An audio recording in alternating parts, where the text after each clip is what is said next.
going on, everybody? Just hanging out with my man Bobo.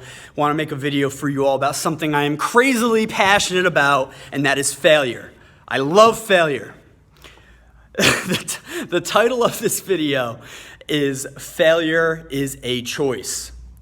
Failure is a choice, and I can't wait to explain this concept to all of you. So I was reading this book, amazing book, Napoleon Hill's Think and Grow Rich. It's a classic. If you haven't read it, please read it. You'll love it. Pick it up. I try to read it about once a year, and or as much as I need to refresh my memory of the concepts in this book. But there's a quote. It's a little quote, not like one of the headlines or anything. It's just a little quote in the middle of the book that says, "Failure cannot cope with persistence." Failure cannot cope with persistence. And I love this quote. And the reason I love this quote is because it confirms for me, it solidifies for me something that I've believed for a while now about the nature of failure. And this belief that I've reaffirmed for myself, that failure equals feedback. Failure equals feedback. Okay?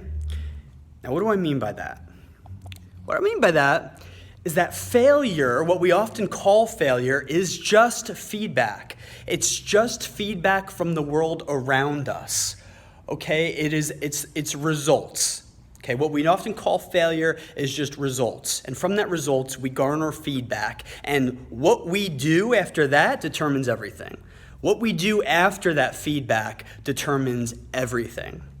So the idea is, you can almost think of it as like an experiment, right? So progress and innovation comes from experimenting, and when you experiment, by nature of it being an experiment, you don't know what the outcome's gonna be.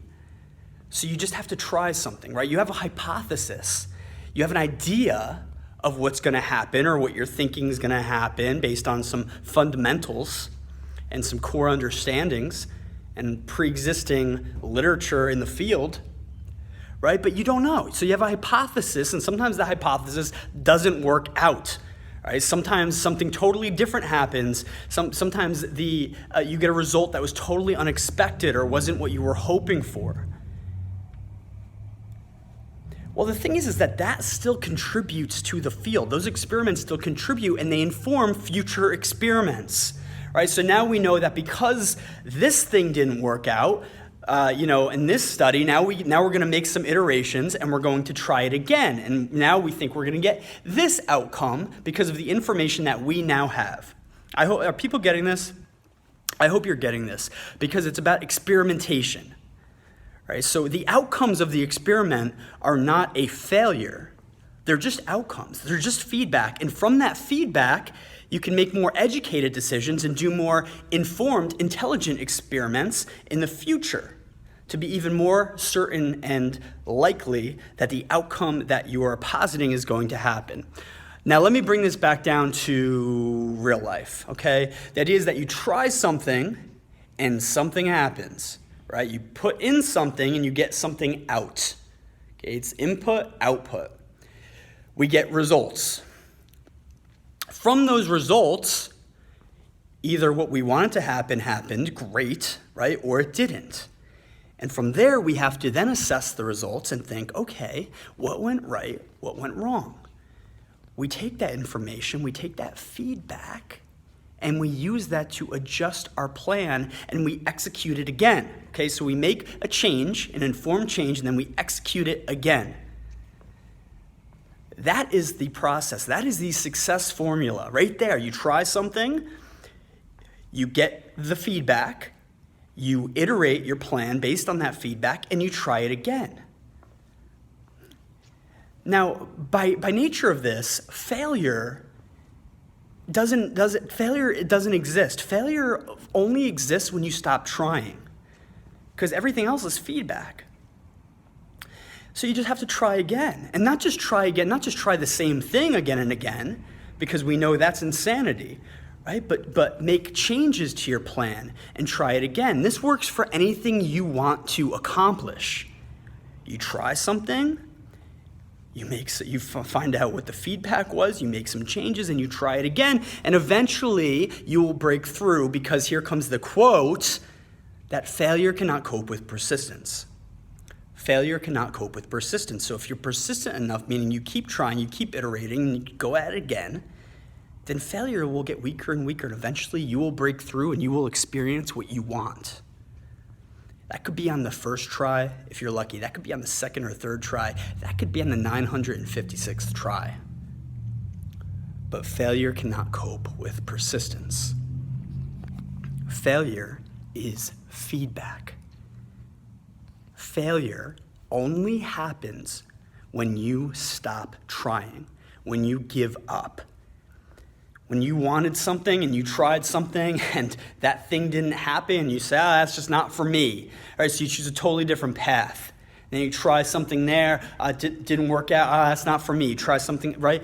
Because we expect these crazy instant results. We expect this immediate gratification. We expect this really quick feedback. And that's not the way shit works.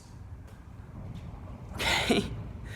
It's not. And as long as we've been conditioned to expect that, where like if a text message is taking like 10 extra seconds to send, we can't cope with it because of how instant we expect things to be. Because on social media, we see people who we see these overnight successes who have been at something for 10, 15 years and finally made it. And then we expect to be there after trying for a couple months. Are you kidding me? Right? Or because there's posers who are making it look like they made it and they really didn't, right? So like we're expecting all these crazy things. It's not like there are no shortcuts. You just have to keep trying. You just have to keep trying, get results from your environment, right? Keep putting in input, keep putting in effort, getting results, getting feedback, and adjusting in an intelligent way, and then proceeding. But notice here that the first step is to take action. The first step here is to take action. It's not to think about it. It's not to sit there and think and read 100 books about it. It's to take action. As long as that action is halfway intelligent, you'll get valuable feedback from the environment and you'll be able to change. Now, whether that environment be the market, that environment be other people, that environment be your health, your weight, whatever it may be that you're looking to get a result in, you will get feedback from that area. And from that feedback, then you can choose where to adjust, what worked, what didn't work. Right? People do this all over the place in marketing, in social media marketing. You test ad ideas, right? You do A/B tests, split tests. And you test and you see what was working, what wasn't. You do more of what was working and less of what doesn't work. You get to learn, that type of copy works really well. Those types of images work well. Let me do more of that and less of the other thing. You're just learning and getting feedback and implementing again. All right, so there you have it. That's the success formula. There is no failure. There's only feedback. The only failure that exists is when you stop trying. And by virtue of that definition, failure is a choice. You cannot fail until you stop trying, and you get to decide when you stop trying. Nobody else. All right. Hope that was helpful.